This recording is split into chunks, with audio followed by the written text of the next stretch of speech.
Mistake? This is not merely a mistake, Tariq. This is betrayal, arrogance, when humans dare to believe they can control my river. My forgiveness is not eternal, and my patience has run dry. Follow Tariq, a young man carrying the hopes of an entire village, yet burdened with doubt and pressure. Can he lead his people to protect the river before it's too late? Over time, under the wise leadership of King Ugo, the village of Okona gradually recovered from the painful tragedies of the past. The Azura River, after its wrathful outburst, returned to its tranquil state, reflecting the radiant sunlight. The people of Okona, once burdened by great suffering, now lived in peace, always reminding one another of the bitter lessons learned by the generations before them. During storytelling sessions around the fires on bright moonlit nights, the elders of the village would often say, "Remember, the river never forgets, and the goddess Azura is always watching." However, peace does not last forever. With each new generation, these sacred stories gradually came to be seen as mere legends. The young no longer felt the fear or reverence for the river. To them, these tales were just exaggerated stories meant to control their actions. Respect turned into curiosity. And as is often the case, curiosity was the seed of calamity.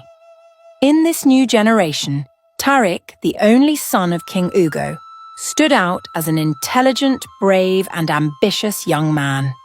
Tariq carried the pride of his royal lineage, but was also plagued by unanswered questions. Growing up under the shelter of his parents and the expectations of the villagers, Tariq constantly felt the weight of having to uphold his father's legacy. Tariq was not like King Ugo. While his father steadfastly believed in the old stories, Tariq harbored a deep and insatiable curiosity. He not only wanted to know about the goddess Azura, but also sought to uncover the secrets surrounding the river. Why did this river possess such special powers? And did the goddess's curse truly exist? Yet King Ugo often advised him, "Tariq, not every question needs an answer. Some things are better left in the past." But Tariq remained silent. He didn't want to worry his father, yet his curiosity continued to gnaw at his mind. One night, as the village slept, Tariq had a strange dream. The Azura River appeared, but it was no longer peaceful. The water surged high, churning as if it wanted to swallow the entire village. In the mystical blue light, a woman emerged. She stood in the middle of the river, majestic in appearance, her long hair flowing like waves and her eyes shining like stars. Her voice echoed, strong yet cold, like the wind rustling through forests. "Tariq, the blood of a betrayer runs through your veins, but you have a chance to change your destiny. Prepare yourself, for a new storm is coming." Tariq woke up with a start, his heart racing and his forehead drenched in sweat. He sat motionless by his bed, feeling as though the dream he just experienced was not merely a fleeting vision, but a dire warning. The moonlight streamed through the window, illuminating the Azura River, which shimmered as though mocking his confusion. That entire night, Tariq couldn't sleep. The blood of a betrayer? What storm? What does this dream mean? The questions kept surfacing in his mind. Yet despite his turmoil, he decided not to tell anyone, not even his father. He didn't want to worry the villagers, but a sense of unease began to grow within him. After that dream, Tariq started noticing strange things around the Azura River. Previously, the river had been so clear that one could see its bed, but now the water had become murky, as if something was disturbing it from below. Unusual winds swept through the village, carrying whispers that were unclear. "Perhaps it's just my imagination," Tariq reassured himself, but the unsettling feeling wouldn't go away. One afternoon, while standing by the river, Tariq saw something shimmering beneath the surface. When he bent down for a closer look, he realized they were fish scales, sparkling like gems. But when he reached out to touch them, the scales vanished, leaving behind icy cold water. Tariq stepped back, his heart pounding. What is the river trying to tell me? Meanwhile, the changes in the river did not go unnoticed by the village elders. They began to talk among themselves, worried that something terrible was about to happen. But the younger villagers, especially the ambitious ones, dismissed these warnings. "It's just natural phenomena," they said. "There's nothing to fear." Sanya, an ambitious and arrogant young man, even mocked the elders. "This village has lived in fear for too long. We need to move forward and stop being held back by old stories." Sanya's words quickly spread, creating division within the village. Some supported him, believing it was time for Okona to break free from the shadows of the past. Others, especially the older generation, held steadfast to their faith in the sanctity of the river. The growing responsibility weighed heavily on Tariq's shoulders. He knew he couldn't remain on the sidelines. The strange dream, the unusual signs, and the village's growing discord all pointed to something monumental on the horizon. "If I don't act, things might get worse," Tariq thought. One night, while everyone else slept, Tariq quietly left his home and made his way to the Azura River. The moonlight illuminated his path, and the silence was so profound that he could hear his own footsteps on the ground. When he reached the riverbank, he knelt, his eyes fixed on the water. "Goddess Azura, if you can hear me, please tell me what is happening," he whispered. The river remained still, but the atmosphere seemed to grow heavier. Tariq sat there for hours, his eyes never leaving the water. Then, a cold wind swept through, carrying a distant sound like the river's whisper. "Be ready." Tariq returned from the river with a heavy heart. He didn't know what was coming, but he was certain that the storm mentioned by the goddess in his dream was drawing near. Will I be strong enough to face it? He wondered, but there was no one to answer. When he returned home, he found his father waiting at the gate. King Ugo looked at him with a mix of worry and understanding. "Tariq, you don't have to do this alone. Sometimes true strength lies in sharing the burden with those around you." His father's words gave Tariq renewed strength. He realized that to protect Okona, he needed not only to uncover the truth, but also to unite the villagers, reminding them of the valuable lessons from the past. Yet he wondered if he had enough time, or if the storm would sweep everything away before he could act. Meanwhile, the village of Okona began to experience alarming changes. Faith in the goddess Azura, the sacred protector of the legendary river, was fading in the minds of some of the younger villagers. A wave of skepticism emerged, led by Sanya, an ambitious, wealthy, but arrogant young man. Sanya was not only dissatisfied with tradition, but believed that reverence for the goddess Azura was merely a constraint holding back progress. In secret meetings held under dim lights, Sanya boldly declared to his supporters, "Why should we live in fear of an ancient tale?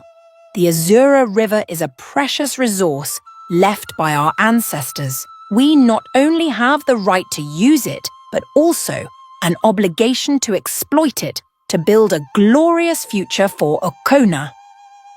His audacious words quickly sparked excitement. Many young people, tired of a simple life and lured by the promise of wealth, were gradually drawn into Sanya's plan. They envisioned a life of abundance, the river becoming a great resource, providing endless fish and riches, bringing the prosperity they had always dreamed of. However, not everyone was enchanted by this reckless idea. Tariq, the son of the aging king and the honourable heir of the royal lineage, soon learned of Sanya's schemes.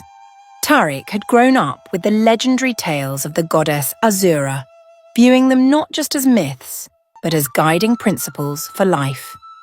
He believed that the river was not just a waterway, but the soul of the village, a sacred lifeline that must not be violated. When Sanya continued recruiting more followers, Tariq decided to confront him directly. In a secret meeting, Tariq appeared, his gaze stern as he stared directly at Sanya. "Don't you realize that what you're doing will bring disaster? This river is not just water. It's a symbol of life and harmony between humans and nature. Our ancestors warned of the consequences if anyone dared to violate it." But Sanya was undeterred. He even laughed mockingly at Tariq's seriousness. With a tone full of disdain, he said, "You're just living in the shadow of an old king, Tariq. You're afraid of baseless legends that no one can prove. But I, and the brave ones here, we don't believe in that. This river belongs to us, and I will prove it." Despite Tariq's warnings, Sonna pressed on with his plan. To avoid detection, he chose a moonless night for action. Under the pitch-black sky, his group gathered at the riverbank, carrying tools to fish and exploit resources. Whispers of excitement filled the air among his accomplices, all believing that in the darkness, they would go unnoticed. Meanwhile, Tariq couldn't sit idly by. Despite being mocked and underestimated, he knew he had to do something to prevent disaster before it was too late. With unwavering determination, Tariq sought the help of the village elders. Though they had lived in peace for many years, the elders still held firm faith in the goddess Azura. They listened to Tariq with worried eyes, realizing that darkness was looming over their village. As Sonna's group stealthily carried out their plan, a strange atmosphere began to envelop the Azura River. The wind grew stronger, and the water rippled violently despite the absence of a storm. A sense of unease spread across the area, as if the river was signaling that something dreadful was about to happen. But Sonna's followers, blinded by ambition, ignored all the signs. Sonna stepped to the water's edge, his voice brimming with arrogance. "Tonight, we will prove that the legend is a lie. The Azura River will belong to us." But just as he finished speaking, a deep roar emerged from the river's depths. The water suddenly boiled as if an invisible force was rising from below. Glittering blue lights, mystical and ethereal, appeared on the water's surface, swirling in the air like enchanted ribbons. Terrified screams erupted as Sonna's group began to panic, abandoning their tools and fleeing. Tariq, standing not far away, witnessed everything. He understood that this was the goddess Azura's warning, a reminder that the river was not something humans could tamper with lightly. This time, Sonna and his accomplices might have escaped, but Tariq knew that if greed continued to guide their actions, the village would face unimaginable consequences. That night's events left a profound lesson in everyone's hearts. Once again, the Azura River asserted its role not just as a source of life, but as a sacred symbol demanding reverence from all who lived under its protection. That night, darkness enveloped the Azura River, with only the sound of the flowing water and the chirping of insects echoing through the still air. Sonna's group gathered by the riverbank, their eyes gleaming with pride and ambition. The flickering lanterns in their hands cast a faint light, unable to fully illuminate the scheming thoughts hidden in each person's mind. "Tonight, this river will belong to us," Sonna declared, his voice filled with defiance. He raised his hand, pointing towards the river like a conqueror staking his claim. The young men beside him responded with faint cheers, though many harbored unease deep within. They quickly set their plan in motion.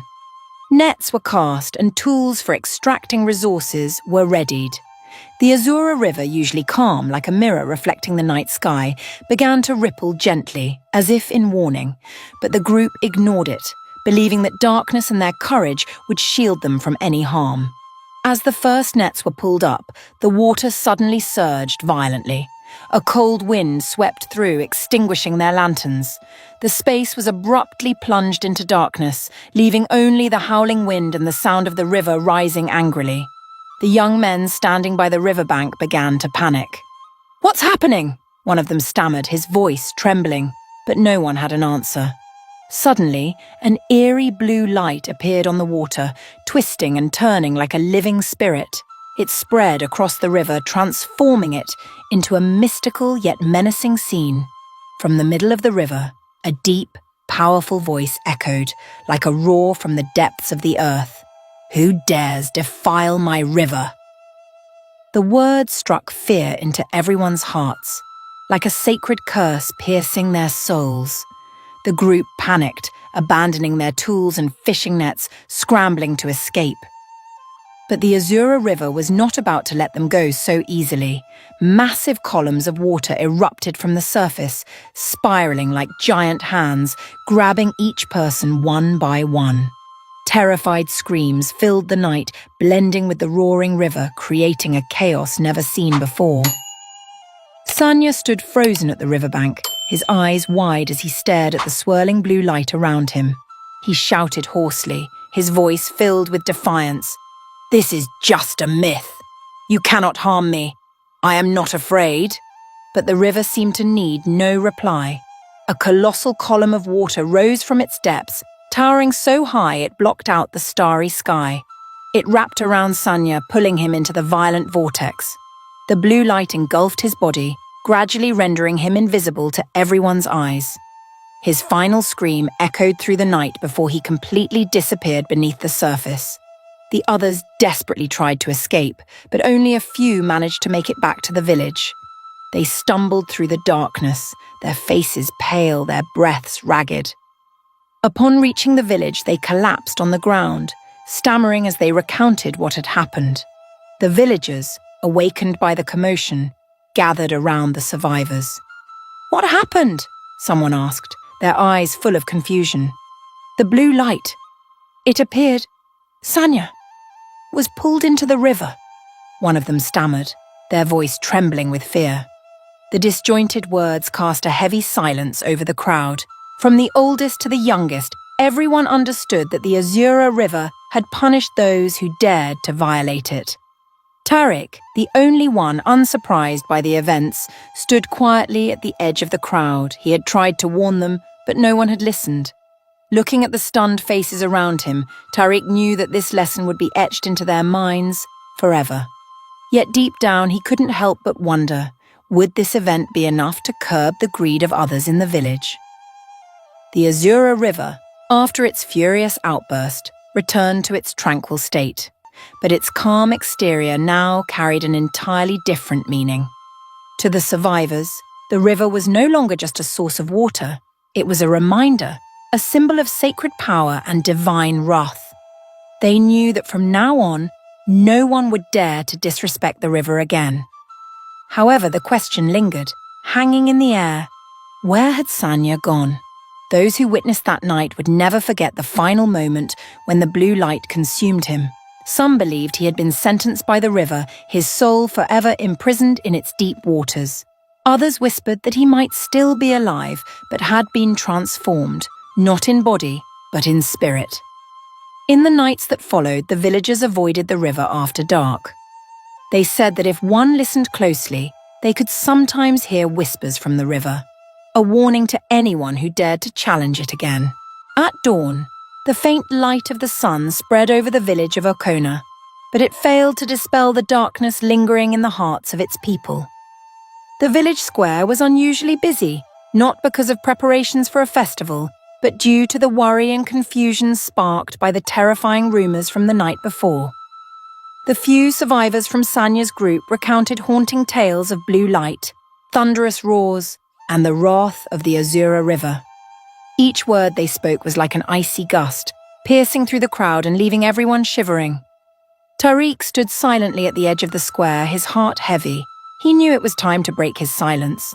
In his mind, the dream of the goddess Azura and the prophecy he had witnessed continued to echo. Yet, he also understood that revealing the truth might worsen the situation. Finally, clenching his fists and with determination in his eyes, Tariq stepped forward into the center of the crowd. His voice rang out, steadying itself as he fought to remain calm. "Listen to me, people of Okona. I know that what happened last night was no coincidence. It was a warning from the goddess Azura. I had a dream, a prophecy. The goddess warned me of her wrath if the river was desecrated." Tariq's words caused murmurs to ripple through the crowd. Some listened in silence while others began to murmur among themselves, their gazes filled with doubt. An older man stepped forward from the crowd, his sharp eyes fixed on Tariq. "You knew about this beforehand, so why didn't you speak? Why didn't you stop Sanya and his followers? You are the son of the king, but what did you do to protect us?" Those words pierced Tariq like a dagger. He looked around, meeting the angry, doubtful, and disappointed gazes of the villagers who had once placed their trust in his lineage. Guilt overwhelmed him, but he had no way to justify himself. The truth was, he had tried to warn them, but no one had listened. I tried, Tariq said, his voice heavy with pain, but his explanations were drowned out by the growing murmurs of the crowd. He realized that not only Sanya but also the entire village had lost faith, not only in the river but also in themselves and each other. Determined to prevent further division, Tariq made a bold decision. He would seek out the goddess Azura to beg for forgiveness and a chance to save the village. As the sun climbed higher into the sky, Tariq made his way alone to the banks of the Azura River. The water flowed quietly, yet in its silence Tariq could feel its latent power, a vibrant, mysterious life force. He knelt down, his hands pressed against the cold ground, and closed his eyes. "Goddess Azura, please hear my plea," Tariq whispered. "I know I was wrong. I failed to fulfill my duty to stop those who desecrated your river. Please grant us one more chance." For a moment, everything fell silent. Even the wind seemed to stop blowing. Suddenly, the water before Tariq began to glow with an ethereal blue light. A figure gradually emerged from the river. It was the goddess Azura. Her hair flowed like the currents of the water, and her radiant eyes gazed at Tariq with judgment. "You knew this would happen, Tariq." Her voice resonated, thundering like a storm within him. "Yet you did not act. You let fear and hesitation control you, and now my wrath cannot be easily quelled." Tariq bowed his head, his heart clenched with sorrow.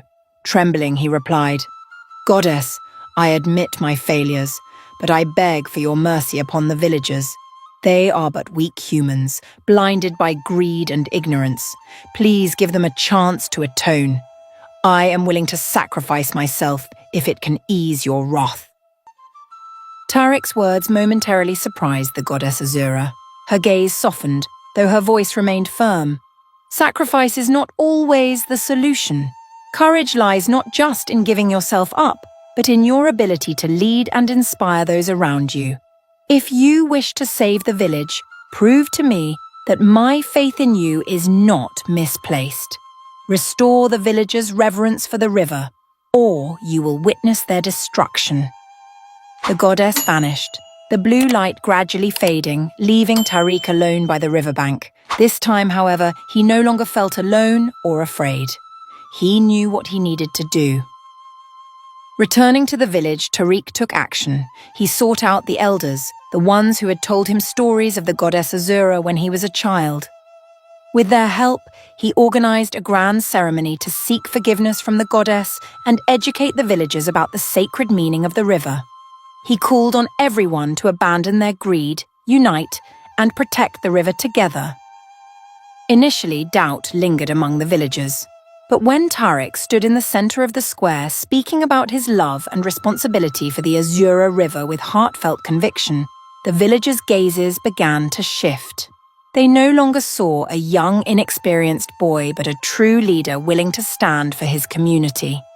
The ceremony was held by the riverbank. Every villager, from the elderly to the children, participated. They brought simple but meaningful offerings, flowers, fruits, and heartfelt prayers. As candles were lit and reflected on the water, the Azura River suddenly became extraordinarily radiant. A gentle breeze swept through, carrying the sweet fragrance of the earth. Kneeling at the forefront, Tariq led the prayers. He could feel the presence of the goddess Azura, even though she did not appear again. He knew the goddess had heard their pleas. When Tariq returned to the village, an unshakable determination rose within him. The words of the goddess Azura still echoed in his mind. If he couldn't restore the villagers' faith and respect for the river, everything would face destruction. But the task was far from easy. The village of Okona was deeply divided.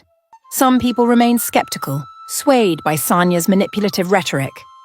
They believed Tariq was unworthy of leadership, and only sought to use their faith to solidify his family's power. Standing in the village square, Tariq called for a gathering. His eyes scanned the crowd, not seeking support, but gauging the fear and mistrust that lingered in their hearts. Once everyone had gathered, he stepped forward, his voice steady yet resolute.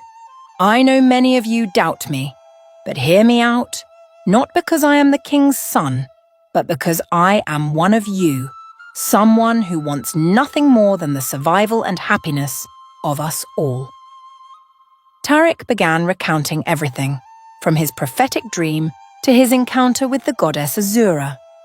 He admitted his mistakes, confessing that he had not acted quickly enough to prevent the tragedy that unfolded. But he also pleaded with the villagers to unite, not just to atone for their transgressions against the river, but also to save themselves. A wave of murmurs spread through the crowd. Some appeared moved, but many others remained skeptical. A man standing on the outskirts of the crowd spoke up, his gaze sharp as he addressed Tariq. "You speak well, Tariq, but why should we trust you? Your family has ruled this village for generations. Perhaps you only want to hold on to power, not save the river." Those words left Tariq momentarily speechless. He realized that trust had been lost, not just in the river but also within the community he had grown up in. Taking a deep breath, he steadied himself and replied, "I am not here to protect power. I am here for the survival of us all. Look at what has happened." That night, the river's wrath wasn't just directed at Sanya. It was directed at all of us who let greed and doubt take root in our hearts. As Tariq struggled to convince the villagers, an unexpected ally stepped forward to help him. Lila, a young, intelligent, and courageous woman who had witnessed her family's loss due to greed in the past, decided she could no longer stand by. She understood that if Tariq failed, not just the river, but the entire village would fall into ruin. Lila embarked on a difficult journey, visiting every household in the village. With a gentle yet firm voice, she recounted what had happened to Sanya's group, vividly describing the river's fury and the dire consequences the villagers would face if they did not change. "Do you remember that night?" Lila asked, her gaze piercing into each person she spoke to. "The river warned us not just because of Sanya's actions, but because of our own silence. If we do not stand up to protect the river, there will be nothing left for our children." Lila's heartfelt words gradually stirred the villagers. She didn't speak with authority or lofty logic, but with sincerity. Her heart, burdened by grief, made it impossible for those around her to ignore. Gradually, people began to listen. Some nodded in agreement, while others lowered their heads, as if realizing their mistakes. But not everyone was willing to change. Some, still influenced by Sanya's ideology, resisted. One night, while Tariq and Lila were discussing plans to unite the village in Tariq's small home, a group of people stormed in. The flickering light from an oil lamp illuminated their angry, determined faces. One of them pointed at Tariq, his voice filled with bitterness. "Do you think you can control us? You're just hiding behind the river's shadow and those old myths. We don't need the Azura River to survive." Tariq stepped forward, striving to remain calm, but before he could speak, one of the group lunged at him, shoving him down and causing his head to hit the edge of a table. Lila screamed and tried to help Tariq, but another person blocked her path.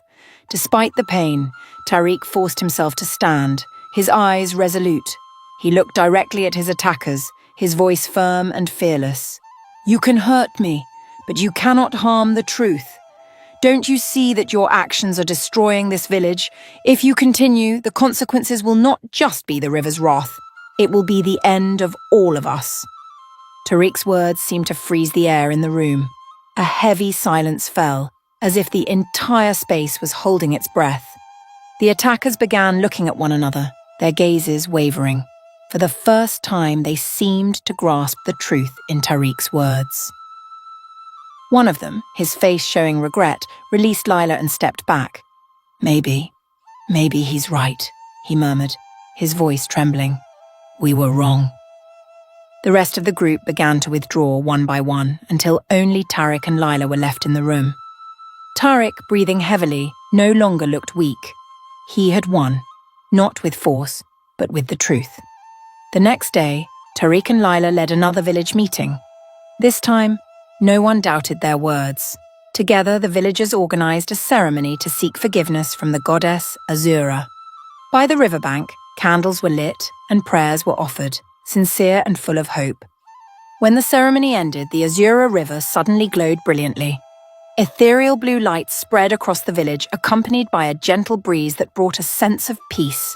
Everyone knelt, tears streaming down their faces, not from fear but from the realization that the goddess had forgiven them. From that moment on, the village of Okona began to change. The people became more united and learned to live in harmony with the river. Tariq, though still young, emerged as a true leader, not because of his lineage, but because of his courage and dedication. At dawn, the gentle sunlight fell upon the Azura River, transforming it into a shimmering ribbon of light. But on this day, no one in Okona village was merely admiring the view. The entire village, from the elderly to the children, gathered by the riverbank. A solemn silence blanketed the air, as though everyone was waiting for something miraculous to happen. King Ugo, despite his age, still carried an air of regal authority with every step he took.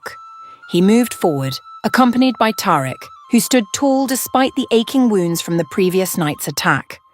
2 generations, representing the past and the future of the village, together led this crucial ceremony. King Ugo raised his hand, signaling for silence. His voice, warm and filled with emotion, echoed along the riverbank. People of Okona, today is not an ordinary day. Today, we stand before the Azura River, not just to seek forgiveness, but to vow that from this day forward, we will live with respect and humility. We have erred, but we have the chance to make things right. He then stepped back, ceding the stage to Tariq. The young man, though still physically pained, stepped forward with resolute eyes. He glanced around, seeing familiar faces, those who once doubted and opposed him, now waiting for his words. Tariq took a deep breath before speaking. This river is not just our source of life. It is the soul, the history, and the future of Okona. We forgot that. But today, I call upon all of you to join me and King Ugo in vowing that we will never again harm this river, not just to honor the goddess Azura, but to protect ourselves, our families, and our children. These words ignited a flame of inspiration that spread through the crowd. One by one, they knelt before the river, their hands resting on the earth, as if to feel the heartbeat of nature. Their voices rose in unison, strong yet sincere. We vow never to harm the Azura River. We vow to always respect the goddess Azura, protect the river, and live in harmony with nature. As the vows ended, something extraordinary occurred. The river, which had always been calm, began to emit a gentle sound, like the soothing whisper of a mother to her child. The water grew clearer than ever before, reflecting the radiant sunlight. A soft blue glow emanated from the center of the river, not dazzling or intense as it had been before, but gentle and warm, like a tender touch upon every heart present. No one spoke a word. The goddess Azura didn't need to appear for them to understand. She had heard their prayers. She had forgiven them, but her forgiveness wasn't unconditional. They knew that from now on, every action they took would be observed by the river, like a mother watching over her children. Tariq stood among the villagers, his gaze unwavering. Though the wounds from the previous night still made movement difficult, his voice showed no trace of hesitation. Today we vow not only to the goddess Azura but to ourselves. We vow to live with respect, unity, and love. The future of Okona does not lie in wealth or power, but in preserving what is sacred. Only when we remember that true strength comes not from conquering, but from protecting and loving, can we truly be strong. Tariq's words resonated through the air, touching the hearts of everyone. Some began to shed tears, not out of fear, but because they realized their mistakes. Their errors were not just in harming the river, but in allowing greed and doubt to divide their community. After the ceremony, the villagers didn't rush home. Instead, they lingered by the riverbank, sharing stories, apologies, and new promises. Those who had once supported Sonna quietly approached Tariq, bowing their heads in remorse. One of them spoke, his voice filled with regret. "We were wrong, Tariq. We didn't listen. But now, we understand. We will stand with you to protect this river." Tariq did not scold or blame them. He simply nodded, placed a hand on their shoulders and said, "What matters is not that we made mistakes, but that we learn from them. Let us rebuild Okona together, starting today." In the days that followed, the village began to transform. The Azura River was no longer a symbol of fear, but a source of inspiration and pride for everyone. The younger generation started learning how to live in harmony with nature, while the elders recounted stories of the goddess Azura to their grandchildren as a reminder that prosperity could only be achieved through respect and unity.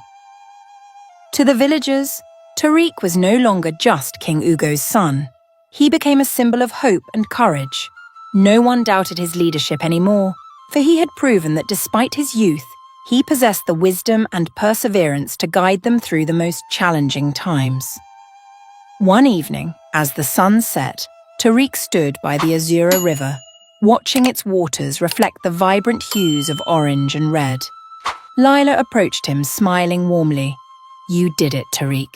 This village will always remember what you've done for them." Tariq turned to her, his smile gentle. "I didn't do it alone. Without you and the villagers, I wouldn't have succeeded. This victory belongs to all of us, not just me." As night fell, the Azura River reflected the moonlight like a shimmering silver ribbon, more peaceful than ever before. Its gentle waters flowed serenely, as if whispering soft lullabies to every corner of Okona village. The villagers felt a rare tranquility after days of tension. They gathered by the riverbank, silently admiring the breathtaking scene gifted by nature. In their hearts, a renewed sense of faith emerged. The river was not just their lifeline, but also a symbol of respect and love between humanity and nature.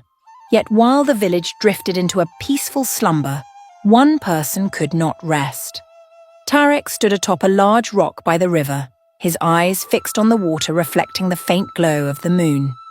He felt the calmness around him but could not silence the unease within. This peace was only temporary. He knew it. The Azura River, with all its sacred power, had forgiven the villagers. But forgiveness did not mean forgetting.